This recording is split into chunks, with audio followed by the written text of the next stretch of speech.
దినవృత్తాంతములు మొదటి గ్రంథము 8వ అధ్యాయము.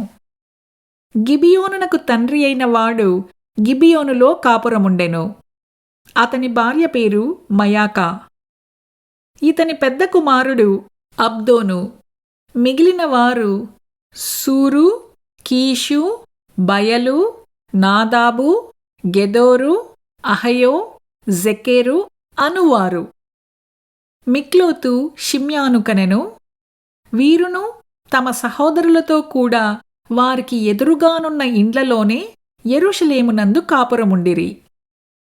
నేరు కీషును కనెను. కీషు సౌలును కనెను.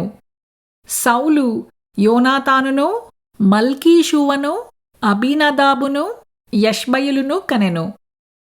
యోనాతాను కుమారుడు మెరిబ్బయలు. మెరిబ్బయలు మీకాను కనెను. మీకా కుమారులు పీతోను, మెలెకు, తరేయా, ఆహసు. ఆహసు యెహోయాదాను కనెను.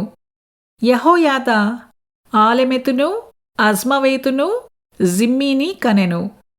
జిమ్మీ మోజాను కనెను. మోజా బిన్యాను కనెను. బిన్యాకు రాపా కుమారుడు. రాపాకు ఎలాషా కుమారుడు. ఎలాషాకు అజేలు కుమారుడు. అజేలు కుమారులు 6. వారి పేర్లు అస్రీకాము, బోకెరు, ఇష్మాయేలు, షయర్యా, ఒబద్యా, హానాను. వీరందరును అజేలు కుమారులు.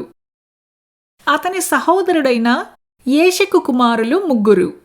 ఊలాము జ్యేష్ఠుడు. యెహోషు 2వవాడు. ఎలీపెలేటు 3వవాడు.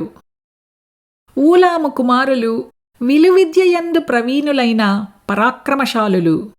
వీరికి 150 మంది కుమారులను, కుమారుల కుమారులను కలిగిరి. వీరందరును బెన్యామీనీయులు.